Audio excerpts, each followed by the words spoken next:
Thank you all for checking out this week's episode. Once again, I'm John. If you like what you heard and saw today, subscribe to our YouTube channel, find us on Instagram, Facebook, and Twitter, and check out our brand new merch store with hats, coffee mugs, t-shirts, other cool stuff coming down the pipeline. Again, thank you all for support. Be safe, and see you next week. How's it going, everyone? John here, the host of Spirit Talk, and today, finally get to have on our good friend Knocko Nolan on the show. Nako is a detective supervisor, having worked in both the LAPD, NYPD, the infamous crash unit, anti-terrorism task force, FBI, gag units, human trafficking units, sex crimes units. He could be seen in one of the COVID good times of the COVID on Netflix, the crime scene, the vanishing of the Cecil Hotel, which I want to talk about as well. But one of the few people in this industry that I think everyone in law enforcement, whether they served before for a career or got out in and out, look up to someone like Nako in terms of his leadership. And obviously your career stands for itself. And it's great to have you on here. Thank you so much for this opportunity. Always a pleasure. It's I kind of want to start with, I know before we hit record here, it's always interesting when you talk to your peers, and the people I've had this podcast, like BC Sanders, who basically just retired, and now he can kind of visually put himself out there where he's not doing the gag unit stuff, undercover work, and people like Marcus Torgerson, John Norris, Jay Dobbins, Bob Hamer, Lou Velozzi, kind of these people have had on the show, where as they get out of the limelight of what they did and they can start talking about kind of their career, it's always interesting that a lot of these same people all kind of like look up to one another. It's like, if you want to start with kind of like how you jumped into law enforcement, but who are some of the peers and people you looked up to as you kind of started and kind of went up to the ranks as you yourself became a peer yourself? A good question. Luckily,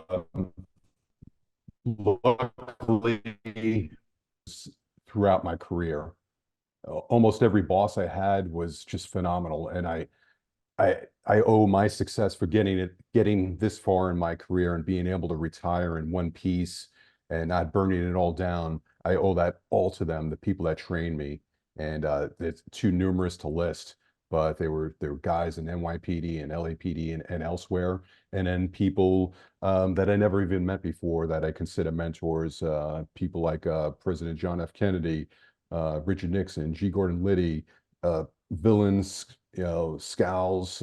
I learned from the good and the bad and the ugly. I think we could take something and learn from people's mistakes as well as their successes. So in my life, I've had my greatest wealth. I don't count. I'm not a money guy. My greatest wealth in life is the friendships and relationships I've made throughout life. And musicians, politicians, street villains, policemen, and everything else in between.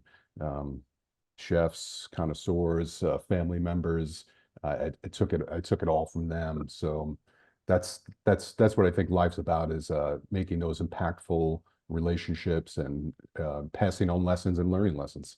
It's when you talk about like the musicians and like that different world, it's interesting how law enforcement is connected to all that stuff. Doesn't matter what your background is or who you are, or what you do, you're always going to need law enforcement in your life. And I know you posted a couple of pictures a couple weeks ago at the Crow Bag Show, and like BC, very much of the punk scene, all the world and stuff like that. But it is very, I was kind of taken aback by it because I never grew up in the punk community. But seeing a lot of law enforcement people kind of resonate with that crowd, at first it was kind of shocking to me because I was like, I don't understand how.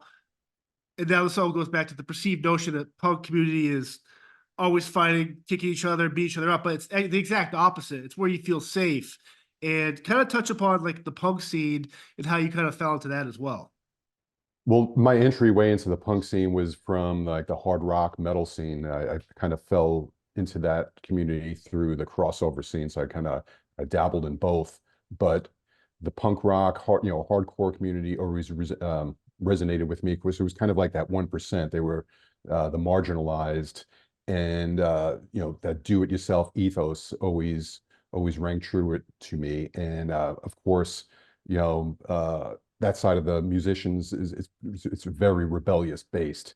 And I think you can belong to a government organization and still have the rebellious streak of entering a system and trying to change it from within and trying to be that problem solver and through leadership. So it seems weird that people like, oh, how are you listening to these guys that were drug addicts and they wanted to tear down the establishment? It's like, I get that how, not everyone's about abolishing everything, but it's all about change, and it's a change through progress and meaningful solutions. And you can't take everything that a musician puts out, the storytellers, but you could take the true essence of it and then craft that to your world. So that's what really brought it home to me. Does kind of listening to that music and being in that scene per se, does that kind of help with like the undercover aspect of your job and kind of like understanding what the streets really are? Well, definitely interacting with people, the hardcore community, like you said, it's in the punk rock community, it's so wide reaching, but within music, you form those ties with people you normally wouldn't encounter in everyday society. So if you could really bridge that gap and use that knowledge and those friendships to things on the street, I think that just makes you able to, better communicate and be that common denominator and build relationships from, either informants or sources or helping out victims. It's just invaluable. I think, music is almost everything to me in life. I say music's my medicine, so I So need it it's every day. it's fair to say that when you have like work a tough case or doing whatever with the law enforcement life, music's a form of like almost like cathartic like release for you, like an escape to like decompress. Uh, I mean, music is an energy. It's an energy form. I mean, it's so many different things. So I played music. I was in a band. I Oh, still wow. play to this day, playing bass, guitar, drums. By doing it, by listening to it, by appreciating it, it's just a form of energy. So it's like for me, it's like eating food. So I need it to survive. And yeah, it brought me to some dark places. It brought me to some enlightened places and everything in between. So it's invaluable. Was I love to talk to the music stuff because obviously I'm in that world as well. But like it's very much and you so your upbringing as you kind of go up the ranks or even before you even start getting to the career of law enforcement, was there a parallel relationship with music as was with law enforcement? Like did they both start at the same trajectory that they kind of both pushed along together?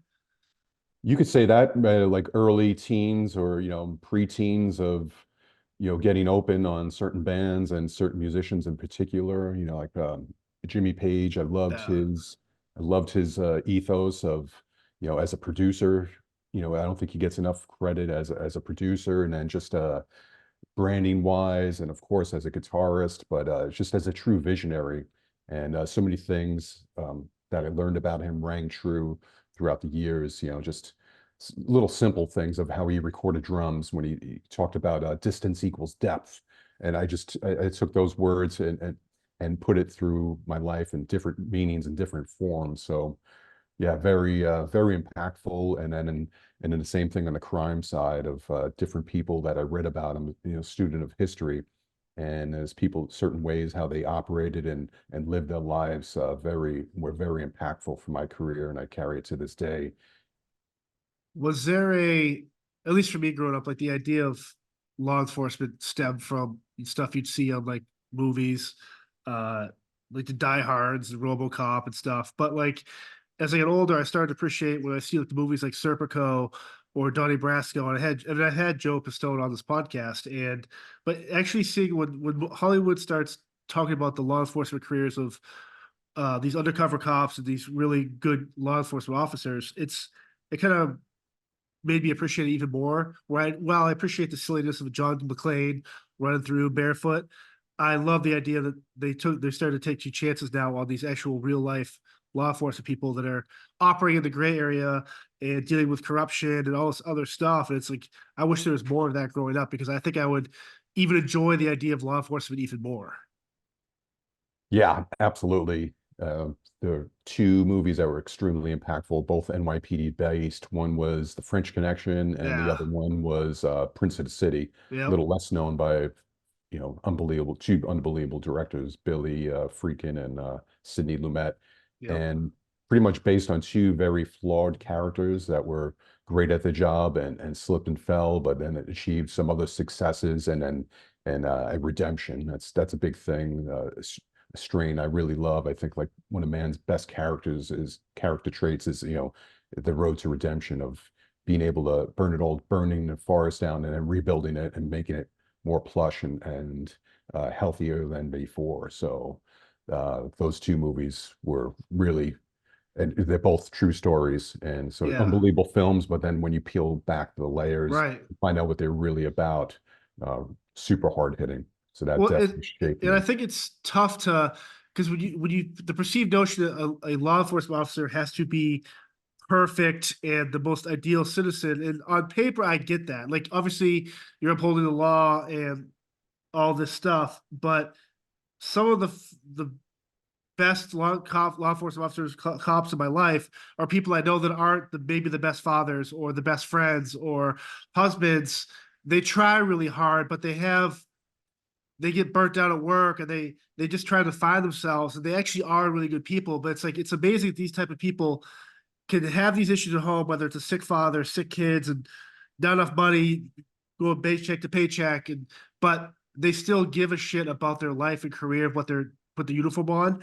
And I think that resonates with me because that's where I think people are at their best. When their backs against the wall, they're still doing what they love and still trying to uphold the badge and everything. There's just something really powerful to that. Yes, it's a true struggle to want to be at the top of your craft and then also be at the top of being a family man and being a responsible community member. It's something I struggled with years prior, and then I've since got regained that balance. But yeah, the guys that do that and do it to the highest level, I tip my hat to and respect them. And those are the people I always looked up to. Quite not haven't achieved that, but that's always the goal of being the best partner I could be, the best husband, the best next door neighbor, best sparring opponent on the mats. That's the goal, is continuous improvement in all those arenas. Now, with having a long-term partner like someone like Stacy in your career, how vital was that for your career and the importance of having that connection with someone for that part of your career, especially in a part of the world where you guys definitely don't know if you're coming home after that shift. And it's like to have someone like her in your corner, like it's always interesting too when it's a female male dynamic. Every story I've talked to where it's like at that level where obviously on paper, guy and girl, they're gonna disagree and stuff, but to have that connection as long as you guys have, and to retire or get close to retiring together is pretty surreal. It's been, I could pretty much easily say that, she kind of in a way saved my life. She's my partner for a reason. Life partner, domestic partner, whatever you want to call it. And I was divorced. I did had 18 years as being married, and then I got divorced, and then luckily met her. And yeah, great, one of the greatest things, if not the greatest thing that ever happened to me, and I look up to her immensely. She's miles above me in every arena. So just being next to someone like that, constantly you're trying to level up. So I always say, pick the people closest to you very carefully, because you're going to probably, be the combination of your five greatest, closest associates. So I'm very, very cognizant of that. And luckily I have her next to me. So she could, when she has those hard days, I immediately know where she's coming from when I have them. I mean, sometimes we don't have to say anything. We just feel it. Right. So, uh, dating a detective was probably like the last thing that was on my mind. It was like, I wanted to do everything to escape work and not come home and have to be subjected to work. But, sometimes the things that you resist the most is what you need the most. Right. And I did. I needed that. And hopefully I'm the same way for her. Or at least, I try to be. But yeah, she's a savior and a constant source of inspiration. Does it get tiring when you guys? I mean, a lot of times I think the idea, at least for men, the stigma of talking about issues, asking for help, and just admitting you're having a bad day. But does it get tiring when you're like? I can imagine having to have those same conversations between yourself and then you with your partner. or another person on your team, and then hearing it from someone else, like this the circular idea of asking for help, especially law enforcement, it doesn't happen enough. But I kind of understand why it doesn't, because it's talking about it, hearing about it, talking about it, hearing about it, it mentally it's exhausting, right? It is. It is. I'm the last one that's going to ask for help. Yeah, Um, same. and it's twofold for me. It's, it's that's the community I grew up in, but even worse is I'm a solo child, so I grew up bearing the brunt of everything. I didn't have a big brother or a little sister to lean on and to bounce things off of, or to lay blame on. Hey, he's the one that did it. Like, I got the blunt of everything. So any problem I had to solve it on my own. So that's just hardwired into me. So I carry that baggage to this day, and it's a huge burden. Luckily, I've been getting better for asking for help, but I'm not even close to where I should um, be in that arena. And it's definitely a detriment, and it's something it's a constant daily battle of trying to accomplish that. It's a sign of weakness not to ask for help or to bottle things in and not express yourself, but I'm getting there Yeah, one no, day for at a sure. time. Is the Obviously when you first started law enforcement, even 10 years ago, for any profession, no one really cared, not cared, but no one really talked about mental health. When it comes to recruiting today, and obviously people you supervise and out California, have you noticed a sense of, in terms of the hiring and like the vetting process, where people are at mentally before they sign on, or is it still kind of a thing like law enforcement where it's kind of like, yeah, we'll deal with it when we get to it? Well, luckily the generations that are entering law enforcement now, was it, Gen Z, millennials have been in it for a little bit due to, I think one of the, more positive things about social media, people are more apt to express their emotions, ask for help, or just talk about their day. Where, Gen X, my day, we didn't have that outlet. If you had a diary, maybe that was it, and it was just for yourself. So the people that entering the workforce now, they're more cognizant of their feelings and more apt to share them. So the more you're apt to share them, the more easily accessible are solutions and people that are going to help you and want to help. So that's a great thing, I believe. So, any tool, I think social media gets a bad knock, but it's like anything else. It could be used for good deeds, Right. or it could be used for something bad. So luckily, luckily that's one of the good byproducts that I see. And it's definitely the generations coming up. Um, After me, I think they're smarter, they're stronger, they're more in touch emotionally. Yeah, they might have differences and, different work ethics or whatever that people might perceive them, but I think that we're way better off than my generation. Have you noticed a sense of leadership change or tactics or how people lead as you've gone through the ranks? We've become, as a community, more risk averse. A lot of things are more about optics, since everything that we do is on display now. Everything's being filmed. Yeah, Uh, everything. some of the, that's a good thing, I think, for the most part. But some of the, we're still, as a community, we're still figuring it out of how to police in this, the 21st century of where everything is being recorded. And it's going to take some time to adjust. But right now, I see too law enforcement on the heels, and everything's about risk mitigation instead of what our profession is, law enforcement. You have to enforce the law, and sometimes you have to use force. It's within the definition, and there's nothing wrong with that, as long as you're doing it constitutionally and by the book procedurally. Right. And so, like, to that point, in terms of like officers afraid to do their jobs because they're afraid they're going to be nitpicked on social media by experts talking about what a Terry frisk is or what Miranda rights are, what a pullover is, and all this stuff. And it's like, at what point does law enforcement push back? Like, hey, listen, like, no one said these are perfect people. These are real people dealing with real life situations, and not every stop's to be perfect. It frustrates me because on the other side of it, the whole uproar of the body cam. I love it because there's an officer safety involvement here, and if you're doing the job correctly or doing your best ability what the job is, there's nothing you should have to worry about.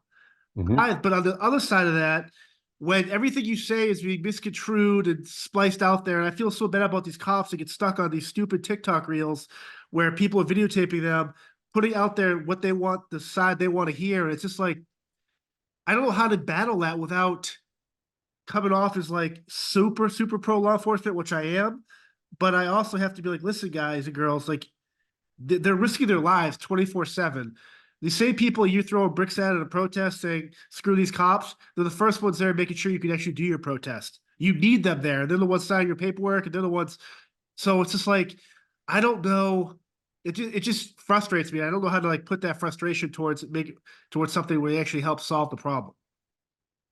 I totally get that, and I feel that one of the best things of advice I ever got was from a good buddy of mine, and he said, "What people think of you is none of your business." And That's man, awesome. hit me Yeah. like a rock. So it was like seeing those critiques on social media and all that, and if you don't take it as a tool to learn, maybe if you did something wrong, you could, point something out. It's kind of like when you have a snot up your nose and someone's like, "Hey, look at that," like, "Hey, point that out for me. I'm unaware of it." Unless you take it from that point of view, um, don't look at it. Don't, it's like Joe Rogan says, don't read the YouTube comments. And Yeah. same thing in our profession. And as long as you're coming from a place from your heart that you're doing something right, what the other people think, that's on them. Right. And the only thing that matters is you did it right from your heart, and then what your boss and organization think. And Right. they and it's their job as a leader to not give in to the winds if they know that you did something right, and not to be swayed by that. Because like anything else, in this news cycle, you just wait a week, 2 weeks, it goes on to the next person, next thing to rage against. And you can't be so reactive. You have to have the people's back if they do things right. And if they do things wrong, you have to discipline them and get them and raise them up to that next level. Right. Uh, we don't have to get to the politics of it, but during the pandemic, the whole police defund movement, the whole you're getting fired, you have to forced to quit because you're not getting vaccinated. People retiring early. Obviously, a lot of departments I know, at least up in Massachusetts area, are struggling to fill and recruit. And so, I guess my question to you is, how does, as a federal, as a national level, how do law enforcement agencies recruit kids coming out of college, military, just whatever, to join a profession that a couple years ago their own leadership was throwing them under the bus and not staying up for them and letting them lose their precincts to people growing tomato plants in the street? Like, how do you if I was lucky to be in the Secret Service for about just over 7 years back in 2008 to 2014 era, and I was just got out just before the whole social media crazy stuff started happening. And I would look back, and my friends and I would be like, "Would we want to go into law enforcement today?" And as much as I love serving others, there'd be a lot of hesitation on my part because how are you gonna protect me? Because you see all these stories of other departments and some terrible leadership, but you also see some great leadership where people know we're doing this. This is how we're sworn to do. We're going to do it. So, how do you recruit? Like, how do you fill in the LAPD like training programs again with kids of all walks of life that love this career but are afraid that their own leadership and government is going to be like, you're just a political foil. Yes. Well, one, thank you for stepping up and joining the service. I worked many details with them when I was working JTTF, and Oh always yeah. had a real good kinship with certain guys in the service. I think they were them and DA were like the most apt, most aligned with like street law enforcement. Just always love those guys because they relied on whatever city they're going through, on these protection details and these to Well, yeah, deal the in municipal. detectives did all the work. So yeah, hats off to you. Thank you for doing that. And to answer your question, I think you law enforcement has faced this before, where there was in the 70s, well, so many different organizations. Like I think it reminds me of what my dad told me about in the Vietnam era. The armed forces after Vietnam, eroded, that a huge recruitment problem, retention, drug issues, just no one wanted to be in the military. And they went through some dark times, and that's kind of the same thing that's going on in law enforcement. So I think the way to one of the ways to combat that is to make being a cop elite. Unfortunately, so many big city law enforcement agencies go the other way. They dumb down the standards. They'll lower pay or lower benefits and just erode the standards. I say raise the standards, give them better pay, make it harder to get these positions, and really just pick the finest out of the lot. So when someone sees something as a youngster that's bright and shiny and it's really valuable, they're going to reach up and grab those stars. If it's something that's just, anyone could get that position, it's not very valuable. So I think that's definitely one of the ways. I'd rather have less with good quality than more with quantity. And that's a mistake a law enforcement always does. Unfortunately, because they're, these organizations are being run by politicians that are just thinking about in 4-year increments. And we should really be thinking about, in decades, how's this going to affect the next generation? But so many people holding the keys are very, they just want quick results. So just like hire all these guys. I don't care what you do. And these scandals and these mutants that infiltrate our ranks just decimate morale, and that affects future generations, as you see in 2020 with George Floyd. We had someone stopped in Watts, and I've loved just, wanting to stop, just talking to everyone that, while maintaining my job, just talking to kids or whoever that's in my Yeah. school. And I'll never forget, it was so impactful. There was a girl, she was about like 18 years old, female, black, and we just started chatting, and really good girl, very bright. And she said, during our conversation, she said, "Hey, I always wanted to be one of you guys, but I'm going to applying to be a nurse, going to nursing school." And I'm like, "Oh, it's great. Nurses are fantastic. Always loved going to the ER and interacting with them." I said, "So, by the way, why don't you want to, what made you change from law enforcement to nursing?" She's like, "Oh, everyone hates you guys. I don't want to be hated." And it just knocked me on my ass. I was like, wow, I never thought of that, because I didn't get into this profession to be loved or hated. I just wanted to do the work. I know it wasn't a popular thing to do. It's kind of like, going into hardcore. No one's like, "Hey, Yeah, yeah. what a great thing. I love this music." Very few people get that. But the generation raised on social media, one of the negatives is, the need for love and appreciation and likes and popularity. That's a real thing. So it just crushed me when I heard that, where we're losing candidates like that really have their heart in the right place, but don't want to be hated. And that's something that we have to change as a society and as a profession as a whole, by making this elite, and admitting our mistakes when we're wrong, and raising those standards.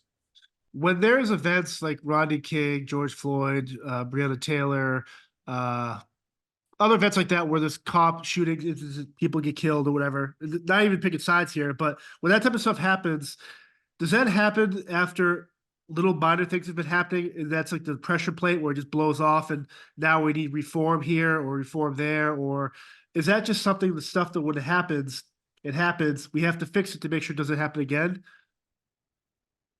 It's yeah, like someone having a heart attack. We just see that big catastrophic event, but we're Yeah. not seeing all the years that this guy Yeah. eroded his lifestyle in a healthy fashion. So it's usually that's, these symptoms go unnoticed, and then you have, boom, these huge scandals that rock these police departments. Right. So that's where the politics come in play in departments where there's some, certain departments, or commanders and people at the top trying to suppress something that's been brewing for a while, and not addressing it and kicking the can down the road. Of Like, course. no, you can't do that. You have to take action, immediate action, and remove the cancer before it takes over the whole body. Right. And so like when they make this plan to defund police, like what they think what's gonna happen there? They're just gonna part of the problem, I think, in any job is if you don't have the right training or equipment, you can't do your job successfully. But the idea of defunding for me is always confusing because it's like, is this your way of just punishing all law enforcement?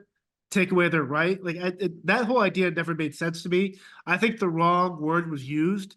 Defunding should have been retraining or because if anything, they're not funded enough. And we hear I hear departments all the time looking for new vests or new canine stuff or new vehicles. And it's just like, we're in a day and age where we're giving money and all this stuff to other, again, don't want to get too political, other foreign entities and other stuff where it's like, we're not even securing the safety of our own citizens with the right equipment for the people to defend us on the streets every day. It's like that whole, again, more frustration that I think, again, if people met in the middle and discussed and talked this out, would never get to that pressure play moment. Yes, meeting in the middle. I mean, so important. We live in like a time where compromise is looked as a bad thing. Yeah, like a And weakness. mediation, compromise, meeting in the middle, so important. But I understand the whole push for the defund thing. I don't agree with it, but it's an emotional based decision. It wasn't very thought out, and so much today is like vengeance based Yes. statements and vengeance based decisions and rash reactions of people typing something on a computers to anonymous people that don't, they've never met or would never meet or would never say the same things in an elevator if they went one on one with them. So I understand that, and that's part of what we're living with today. But as a leader, you have to see what happens on the landscape and not make those rash decisions, and take that feedback in a critical way, understand it, and sit on it. It's kind of like when they say uh, sleep on it when you have a big decision to make. And the reason why is 'cause when you're in the heat of the moment, you're not using that prefrontal cortex, you're using that lizard brain. So you're using a small percentage of your brain to make a big decision. When you sleep on a situation, you could wake up rested and using that prefrontal cortex. And then you could say, this defund thing, I don't know how that's going to work out in the long term. That seems like a really bad idea. Let me approach it from a different reaction. But, you know, the society or a certain segment of the society felt like they got punched in the nose and they're immediately swinging back, Yeah. which I get. I mean, we're in this kind of civil war, culture war right now in society. So that George Floyd incident punched people in the nose really hard, rightly so, and they swung back really hard. And now we have to face those ramifications. So that's just the world we live in right now. But that's why, all our problems have pretty much come down to leadership problems. Is there having your career with different task force, undercover, joint terrorism, human trafficking, drugs, gangs, is there which one of those units is the toughest one for you to kind of mentally shake out of and like kind of like move on? Is it safe to say like something like the sex trafficking would be that type of, at least for it sounds like that'd be the toughest one to deal with and operate in and still go home and kind of get away from like that the madness of that.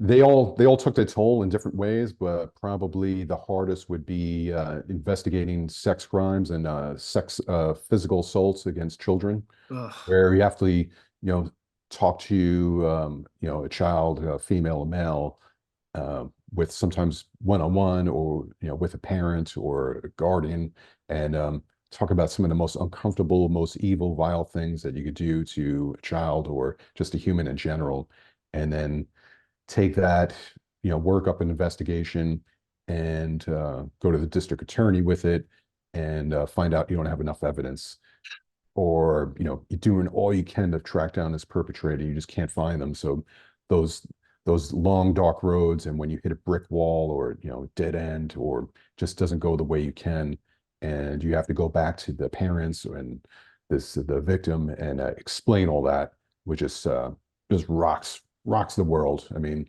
luckily the squad I did that with were just fantastic guys, and we had a great time interacting with each other. I learned so much, but to take that to take that home every day, Oh, I mean, it was disgusting. And just to be in the vicinity of those type of offenders every day, man, it rots, eats away at your soul for sure. it's like the worst case. I mean, active shooters and terrorists, like obviously terrible, but when it comes to like children and stuff like that, there's a reason why gang members in prisons will kill the pedophiles. Like I love that idea of there's still a sanctity in the level of what you do is evil, and those pedophiles, and it's just such evil. And like I don't laugh, but I'm like when you look at like some of like the character of Batman and this idea of street justice and vigilante, like this idea of this character that can deal with this stuff in a way that the law enforcement can't, right? Because they're bound by laws and stuff. It's like when you hear that stuff and you see like like a pedophile get off because of technicality. Me as a citizen, don't even think that if I knew this person or was related to this person who was affected, my first thought would be to kill this person, and I'll deal with the ramifications of it. But like, how do you? it's just unfortunate we live in a society that law enforcement can't even. It's just so. It just. I don't know if corrupt's the right word, or it's just like there's so many technicalities in the laws that protect these type of people. You do all this work and they get off on a technicality, or oh, this is only 5 years because the kid was 16 and maybe he was into it, or like, dude, like, how do you like? I don't know. Like, maybe I want street justice, but I also get why you can't. And so it's Right. just like I wish there was a way that and law enforcement itself already has to operate the grayest of areas. And you know this, like you are in the limelight, but you're also in the darkest of alleys where I'm sure there's been times where you can kind of be like, man, if I could, we could get rid of this piece of shit and no one ever hear about him. But you still respect the badge and the rules and the regulations and the laws. It's just, I don't envy a job like yours. It's just that type of world you live in right there with the sex crime stuff. It just blows my mind. Yeah, I felt that way many times. I was a big fan of Charles Bronson and Oh how yeah, too. vengeance based, but then it kind of plays into the Luciferian side of the dark side Correct. of man, where Correct. you gotta you gotta shrug that off your shoulder and go to the light and not give in to those impulses. And luckily for in my career, I'll never forget, there was a Mexican mafia guy that I wanted to arrest, and it was kind of in that gray area. And I had enough for arrest, but my sergeant, great guy named Hugh, he's like, hey, he's like, this guy is a career criminal. He's going to do something tomorrow. He's like, don't sweat it. We're going to get him tomorrow on something bigger and better. And man, just that impulse Yeah. of like, I got him right now. I want it. I want to take this guy back to jail and violate his parole. And both solutions were right, but his vision of really letting me know, like, hey, these guys are who they are. This guy's not going to go, for the most part, 99% of these guys aren't going to, especially someone that's a validated Mexican mafia member, that they're not going to just Yeah. disappear. The guy's going to be doing something. So when I would encounter these arrests and some of these, real weak prosecutions, I almost thought of it as like mowing the lawn. Yeah. It's just like, Just gonna grow back up. it- yeah, they're gonna it's gonna come back up, and this guy's gonna be doing a life sentence one day at a time. We'll get him, next week he'll do a month, the week after we'll get, a couple of months after that he'll get a year. Like, he's going to be in jail or prison for the rest of his life for the most part. Don't sweat it. Think long-term, strategic, and instead of the short-term, just quick satisfaction. So that's how I kind of put that in my mind. And like, okay, when he comes out, we're going to build a bigger and better case, and put him away longer if possible. Well, that's why I admire like law enforcement. 99.9% of all law enforcement I love, and I love that.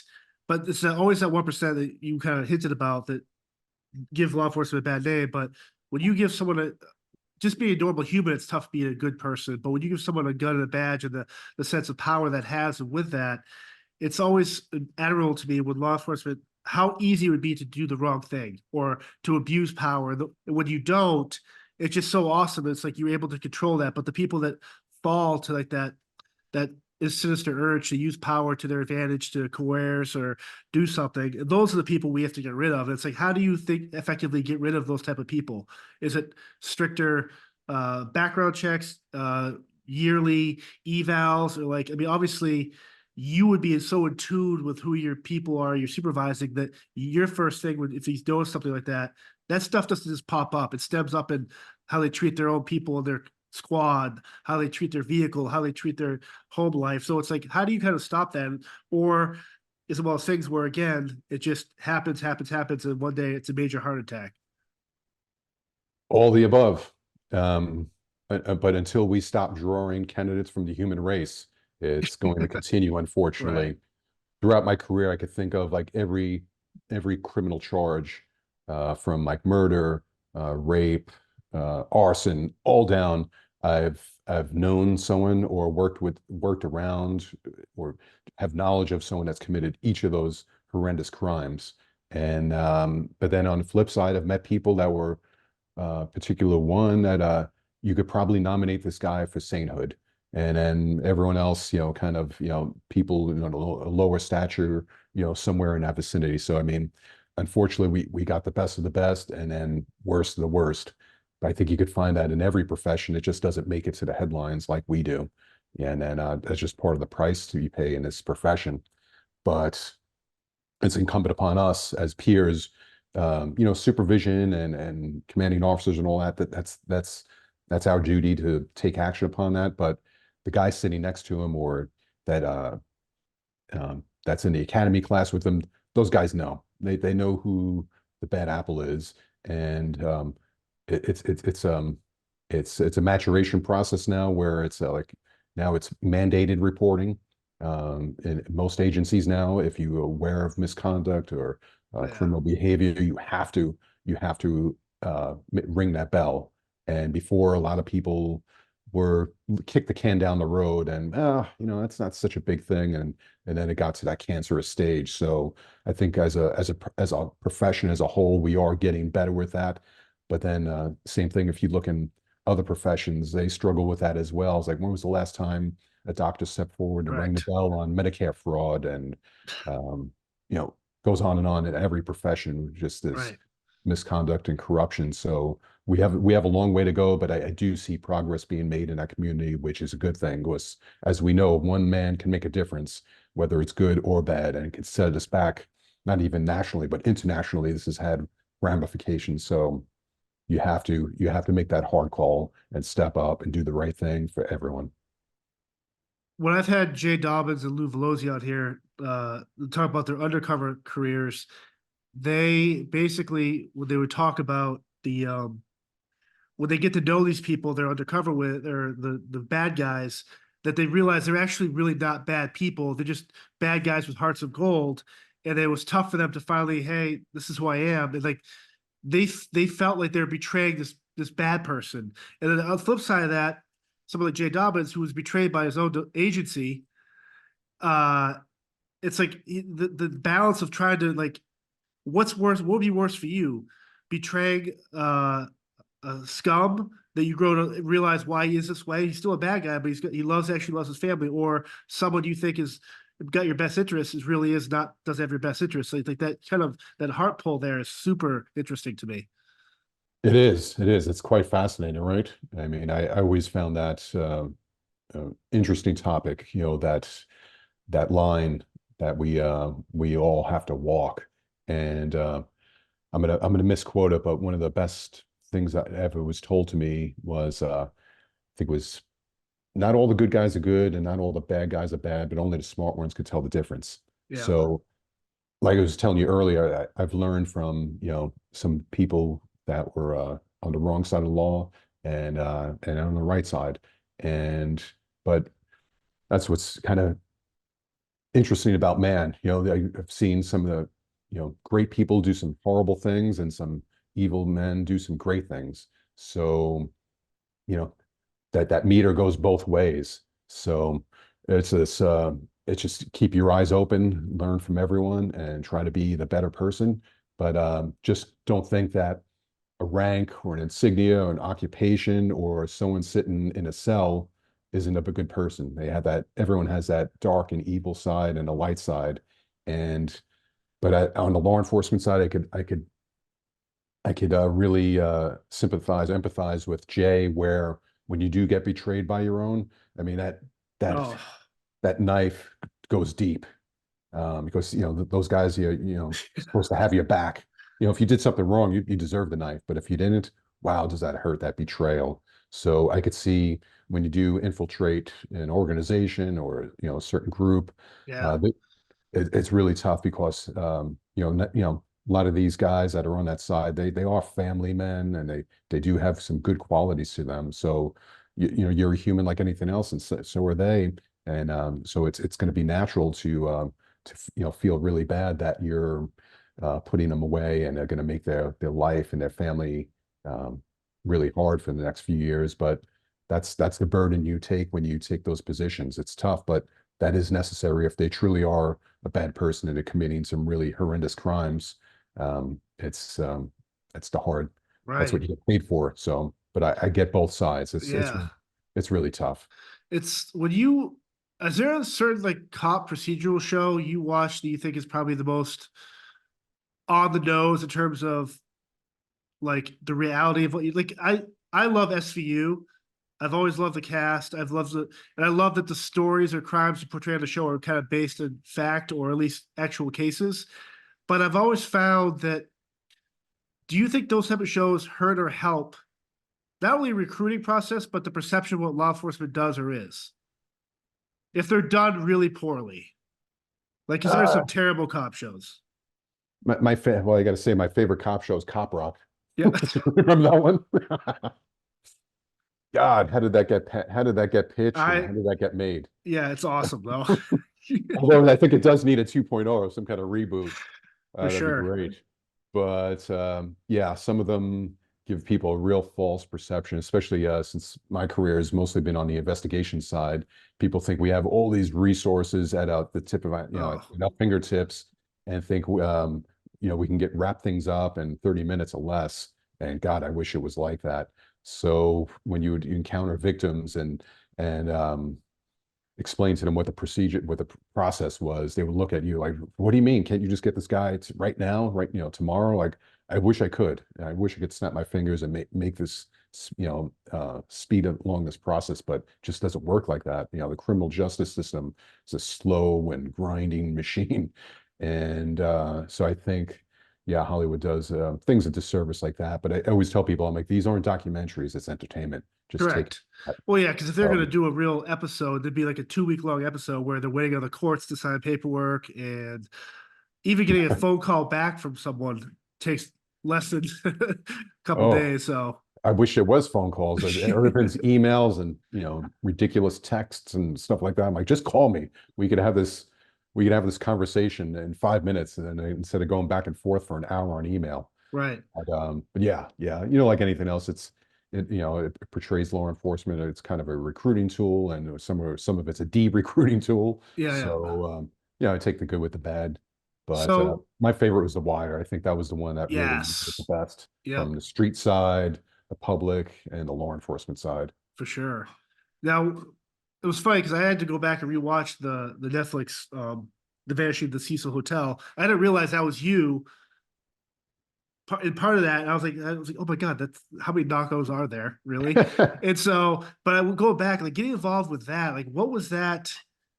Like getting reached out to about that, like what did you realize that was a major thing when that first happened, as opposed to now it's the Netflix show where you're kind of like, man, I had no idea that. Like, how often does that type of stuff happen that we don't even know about the cases like that you were involved with? Yeah, that was a complete fluke. Just I've had some great mentors where they displayed to me just always be of service. So that's always been my default status of someone asked you to do something, ask for help, I'm going to do it. Yes, even if I don't want to do it. That's a true friend. A friend's not going to hey, let's go to the movies. Okay, that's cool. It's like, hey, let's can you help me move? Like, oh, yeah, let's go do that, and then put a smile on your face. Like that's until you've overcome resistance, and then you earned the title of friend or brother. So yeah, that was one of those things. Hey, would you want to talk to some guy about your experiences down at Skid Row? I'm like, in the back of my mind, not really, but I love you guys, and yeah, sure, yes, I'd love to. And then I did that. So I had no idea where that was going to go. I thought it'd be like a little indie documentary, Oh maybe God, I think 5,000 punters would see. And then little did I know, Ron Howard and Brian Grazer became the executive producers, and be it was going to be broadcast during like the height of the pandemic, where oh everyone and their mother was home, not doing anything but devouring Netflix. And it was like, it was, when you participate in these things, you don't have any control of the creative process. So I had like I think it was like an 8 hour debrief of my almost my whole life and career and everything. yeah, And I was like, I don't know how they're going to chop this up, and it's Netflix. Who knows what it's going to be about? And thankfully, it came out really well. And I was super grateful for that. But it was scary.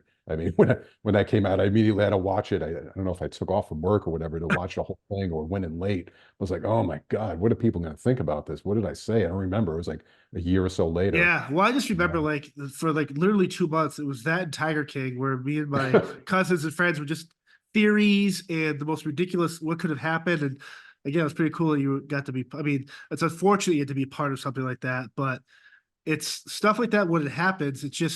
It's the sensationalism of cases like that, like the murder mysteries, the whodunits. I get the TV value in it, but I also feel like we're taking advantage of the families that are still suffering or have suffered through this type of stuff. And it's like, I want just as much answers as them. It's like unfortunate that you have to become aware of this stuff after it's already happened. Like the West Memphis Three, obviously getting to know and work in the music industry about everyone. They blamed Marilyn Manson and heavy metal music. These kids would kill. And so getting to understand these kids and like that whole case and why they were unfortunately just blamed for everything. It just it's kind of disheartening, I think.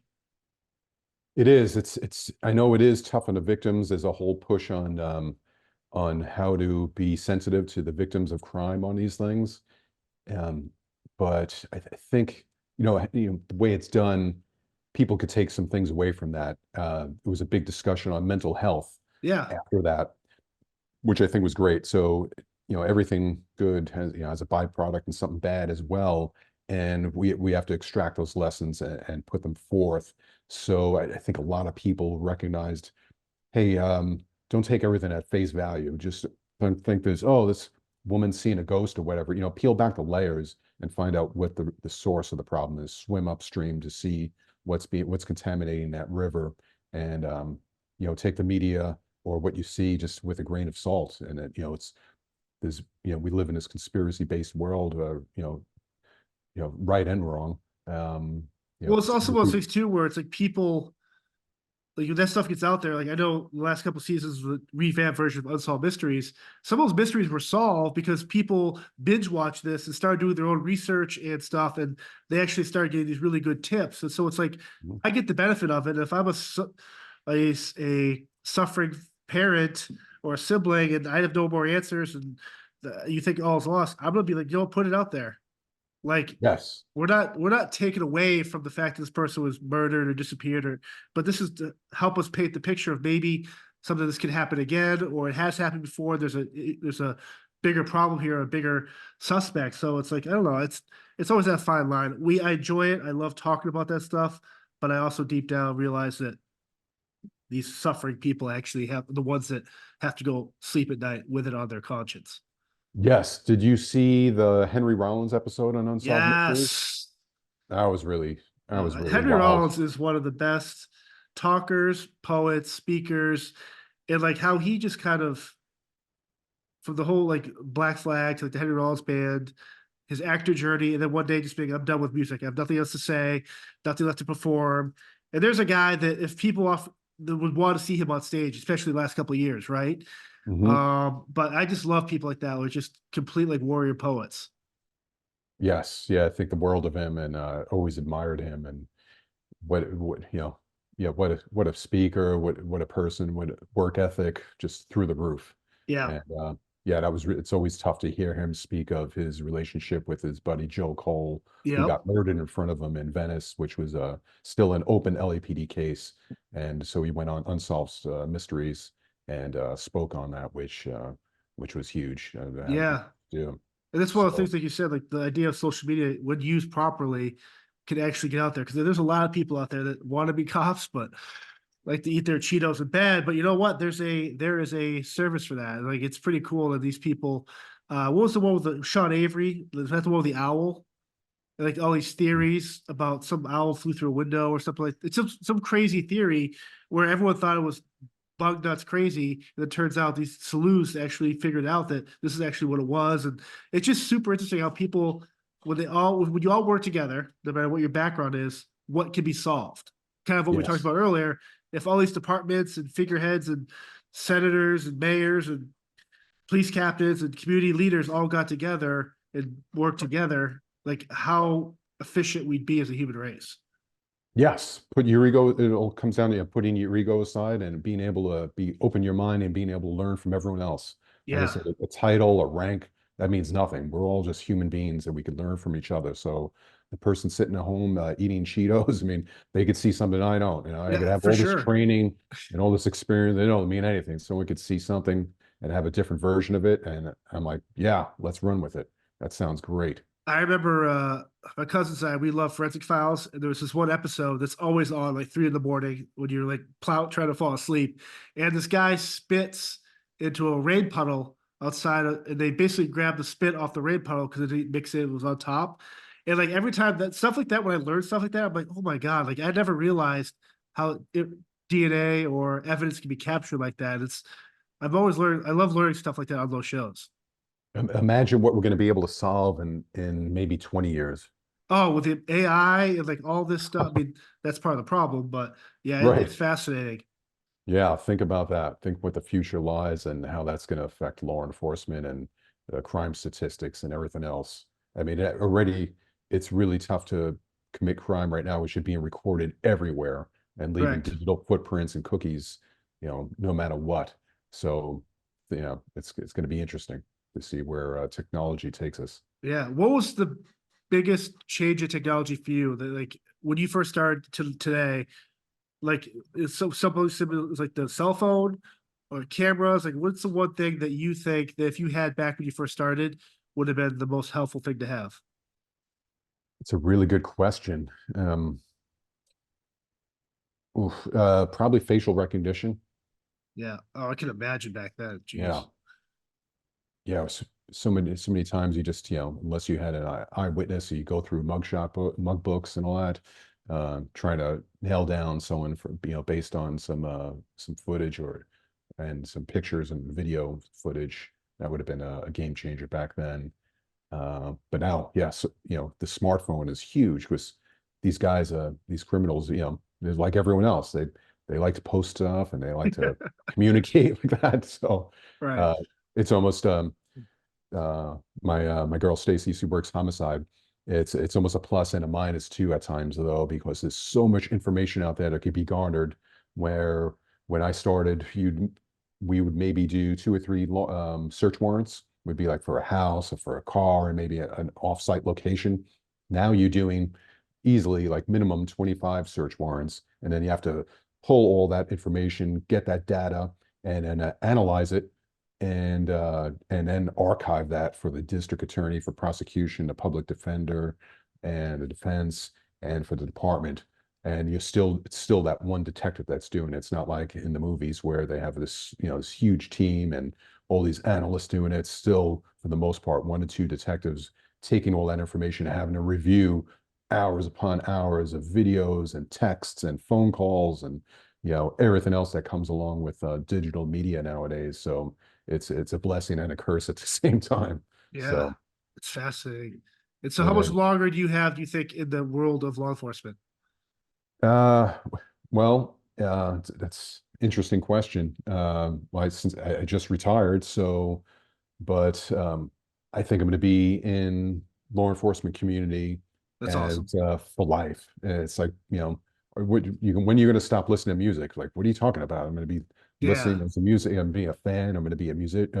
Or like when the Stones ask, so how much longer the Stones going to go on? Like, till we're all dead. I mean, this is who we Literally. are. Yeah, we're Yes. we're breathing. It's who we are. This isn't a profession for us. And for me, it's not a profession. It's just who I am. I'm a protector by nature.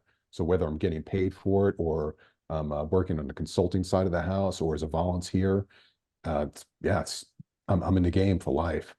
Just yesterday, I went to LAPD as a peer support module where we go through training to help our own get through hard times. Yeah. And so we have one of the largest cadres in the country of of helping family members and our peers through all these tough times. And so I went to that yesterday for the first time as a retiree. And you know, some people made comments. Oh, you're retired. What are you doing here? I'm like, so I just don't stop giving a crap about my The community. friends and families and community. Like, yeah, if I Yeah. have knowledge and I'm not putting that forth, shame on me. So yeah, so to answer your question, just because I'm retired, I still want to be an asset and I still care. So like I said, that's one of my number one goals is to be the best partner I can, no matter for whoever it is, Right. neighbor, partners, family members. I could see yourself to be more like a law enforcement advisor too for like Hollywood budget films and TV, and it'd be something cool. I could picture you doing as well. Yeah, I've done that. I continue to do that. Where I mentioned the French Connection, as being a very pivotal movie for me. And when I learned about the real lives detectives, Yeah. they became technical advisors on that. So that's something that always intrigued me. I'm like, wait a second, you could be a plainclothes detective, hard nosed, hard charging guy, but then use the creative side of your brain and then work with film and Yeah. that side of the house. I'm like, yeah, 'cause that's what I loved. Was I had that passion for the arts and still do. So if I could do both of those things, hell yeah. So That'd be luckily I awesome. have been able to work as a technical advisor and continue to do so in literature and film and TV. So that's something that's a good passion of mine for sure, and a great outlet to get away from more of the darker side of crime. No, for sure. And if people want to reach out to you, check in on you, I know you're on Instagram, you're on X. Uh, is that the best place for people to kind of reach out to you if they have questions about if they want to just talk to you, stuff like that? Absolutely, yeah. I keep those open, and I get some interesting things from Oh, some of I the younger bet. cats. From yeah, get get some yeah, interesting things from the younger guys looking for advice and for help, and people for looking for helping out in projects and the creative side of the house. So yeah, I soak that all in, and that's, like I said, one of the better parts of social media, making those connections and having those good relationships and being able to be an influence for the better. Awesome. Well, thank you for jumping on here. Appreciate the time. We'll have to do it again. Maybe we'll drag out BC or one of these guys that were chirping me a little bit to join us next time. But Or yeah, see you in the so pit at one of the shows when you guys come into town. yeah, for sure. I mean, man, he talks a big game. I don't know if he's getting the pit lately, but and I've told BC when I had him on the show, like I was never the got into the punk music, but I fell in love with the agnostic front. And so like going through my divorce and stuff, the song "Gotta Go," like I would have the whole album, like then went down the whole discography of Viggy and Stigma and all those guys, and um, I've done a couple shows with them on festivals, and it's such a unique. I just my perception of what punk was just people slammed each other, breaking noses, bottles on their heads, like early Stooges shows, right? And like now it's just like there's more fights in country music and issues in country music with law enforcement and domestics than there are punk shows. And it's like those people are picking each other out, they're helping each other. They leave, they go in the pit as enemies, they leave as like hand in hand, sweating each other, drinking beers together. It's like it's such a unique community. I think I wish there's more being done out there where people can see like the punk rock community is actually pretty rad. Good points. Good points. Yeah. Yeah. There's knuckleheads everywhere you go at large gatherings Yeah. nowadays. And you guys have a big burden nowadays. Everyone's pushing the limits on authority, whether right or wrong. So hats off to you for, being a driving force for the better on that side of the house, because we definitely need it. Yeah, try to be. But yeah, next time I'm in California, we're gonna come out, we'll hang, we'll get in the pit somewhere. Absolutely, brother. Absolutely. Thank I you, love sir. that. Oh, hello. I'm just enjoying this nice fucking candle. Anyways, I'm John, the host of Spirit Talk, and I want to talk to you about nice fucking candles. We are lucky to have Nice Fucking Candles as a sponsor of the podcast. And if you use code SpearTalk15, you get 15% off your first order, or use the affiliate link below to always get your candle needs through Nice Fucking Candles. Nice Fucking Candles are 100% soy wax. They have a 65-hour burn time, maybe more if you nurse the flame a little bit. Maybe, I don't know, I'm not an expert on flames or candles, but I will say these things burn a long fucking time. You ask me about the wick, it's a double wick for even burning, which is amazing. And they come in 3 incredible flavors. I'm not sure if you're going to be eating these candles, but if you do like them, the scents are eucalyptus and ginseng, tobacco and fireside, and seaside and driftwood. Once again, nice fucking candles. They are the candle company for Spirit Talk. And if you love candles and need a good scent to clear out your office, your room, your podcast room, your weight room, your whatever you're doing in a room that smells like crap, use this candle. It's amazing. Thank you. Check them out. Love nice fucking candles.